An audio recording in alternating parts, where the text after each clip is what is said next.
आने वाले अंतरिम बजट में मोदी सरकार देश के लोगों को बड़ा ही तोहफा देने जा रहे हैं। माना जा रहा है कि फरवरी में अंतिम बजट के दौरान वित्त मंत्री अरुण जेटली एक अनूठी घोषणा कर सकते हैं। इसके तहत परिवार के हर सदस्य के खाते में एक निश्चित रकम डाली जाएगी। ये कॉन्सेप्ट दुनिया के कई देशों में पहले से मौजूद है। इसे यूबीआई यानी यूनिवर्सल बेसिक इनकम कहा जाता है, जहां बेरोजगार लोगों को सरकार कुछ पैसा देती है ताकि वो अपनी ज़रूरत के कुछ खर्चे पूरे कर सकें। फिलहाल मोदी सरकार ने विभिन्न मंत्रालयों से ये प्रस्ताव मांगा है कि इसे कैसे लागू किया जाए। क्या शुरुआत में इसमें सिर्फ किसानों के लिए लागू किया जाना चाहिए या फिर सभी को इसके दायरे में लाया जा सकता है। यूनिवर्सल बेसिक इनकम स्कीम के तहत सरकार देश के हर नागरिक को बिना शर्त एक तय रकम देती है। कुछ खास तबकों जैसे गरीबी रेखा के नीचे रहने वालों को अगर यह सुविधा दी जाती है तो इसे पार्शियल बेसिक इनकम कहते हैं। साल 1967 में मार्टिन लूथर किंग जूनियर ने गारंटीड इनकम का आइडिया दिया था ताकि आय की असमानता कम हो सके।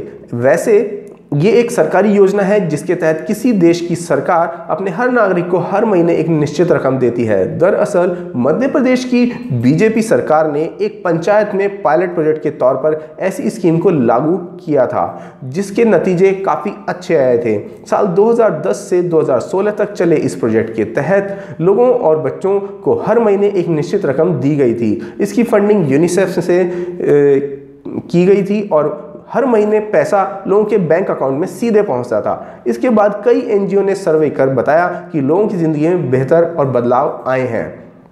विश्व के कई देश अलग अलग स्तर पर अपने नागरिकों को ये सुविधा दे रहे हैं। इनमें साइप्रस, फ्रांस, अमेरिका के कई राज्य, Brazil, Canada, Denmark, Finland, Germany, Netherlands, Ireland, Luxembourg, Sweden, Switzerland और यूनाइटेड किंगडम शामिल हैं। सरकार ने विभिन्न मंत्रालयों से राय मांगी है कि यूनिवर्सल बेसिक इनकम में कौन शामिल होगा और कौन नहीं, किसको इससे फ़ायदा मिल सकता है, न्यूनतम इनकम सीमा क्या होनी चाहिए। ज़रूरत पड़ने पर सरकार एक पैनल भी गठित कर सकती है। जिन राज्यों में किसानों के लिए बेसिक इनकम मॉडल लागू किया गया है, सरकार उनका भी अध्ययन कर रही है।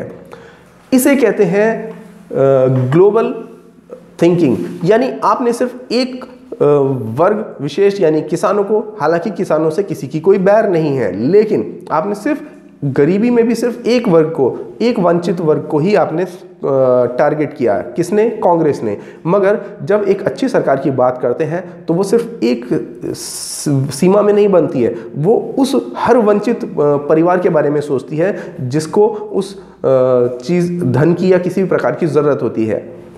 अब अगर यह प्रोजेक्ट सफल होता है तो यह समझिए कि यह भारत के बहुत सारे गरीबों और वंचित लोगों के जीवन में बहुत बड़ा बदलाव ला सकता है। आपका इस बारे में क्या कहना है, ज़रूर लिखकर बताएं कमेंट में।